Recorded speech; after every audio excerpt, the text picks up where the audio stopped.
Oh, welcome everybody. How are you doing today? It's so very nice to have you here. When we speak about love, we often think about it as if it was an object. We think about love as something that we have or can have, as something that we can give or receive. As in reality, love is our natural state. That's really who we are. That's one of the ways that the natural state shows up is love. So when we fall in love, right? What really actually happens is that we move beyond personality or some of our conditioning, and we fall into that very natural state that is already present. So often there's this misunderstanding that love is connected to a person, to a situation, to an experience, or to a certain time, right? And that's, if we misunderstand that, we confuse this very natural state with that. So it is also on the spiritual search, that when we move even momentarily beyond personality, even momentarily beyond our conditioning, then we also experience love, which really is our natural state and is not related to an experience, a situation, or a person. So awakening moves us into that state in which love is, and it is natural. It's part of our natural presence or our natural state. So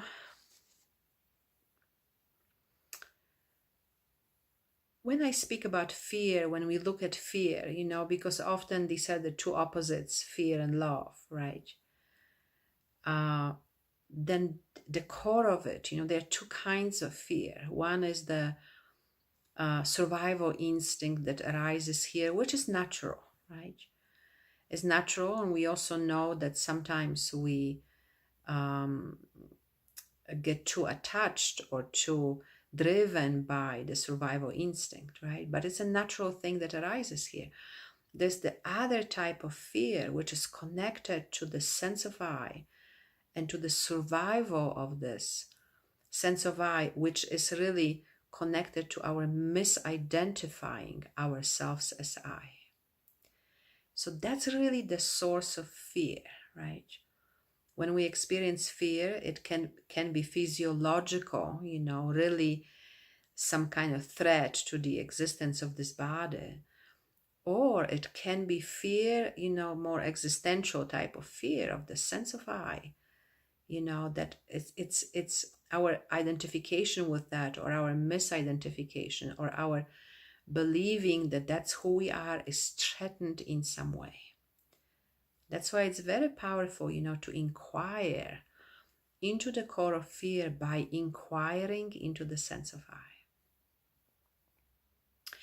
So when I speak about embodiment of challenging and expanded states, which really is the key, because when I speak about the past and how past perpetuates itself, how the patterns of the past perpetuate, these challenging states, anger, fear, that are often disembodied, that are often challenging to be present to, and that's why they remain pushed into the unconscious, or I call them disembodied. That means they are here, but when they arise, the experience of it is so powerful that we just really get lost in it or taken by it. So it's very important, to not only identify those states, but to learn how to be present in them, how to be present in it, and that's really, very important, especially that so often we have a judgment on that. We, even spiritually, we can have conditioning that tells us, these states are not spiritual, which of course it's not true. Everything is spiritual. So the embodiment of these challenging states is going to be a real big piece in our ability to stop the perpetuation of the past. Because a state like this that is embodied, that becomes, there we have, first of all, a containment of that state. It can be present, our attention doesn't have to move. Plus, we also reach a clarity of the yes, true yes and no, when we are in the embodiment of that, rather than in the suppression or in the reactivity to that.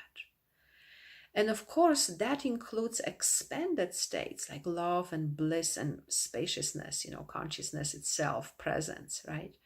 Expanded states, if the nervous system is impaired, there's going to be a challenge in experiencing those as well. And that all, this inability to experience the extended states, that also relates to the sense of I and to the level of trust we have in presence and in allowing these expanded states. Because believe it or not, fear, which again will be that there will be fear of these or contraction around those expanded states. That's the sense of I, right? So inability to experience these expanded states is that sense of I also, right? So I will be speaking about this and more in our upcoming 4-hour day-long intensive this Sunday. This intensive is for returning students, and I hope to see you there.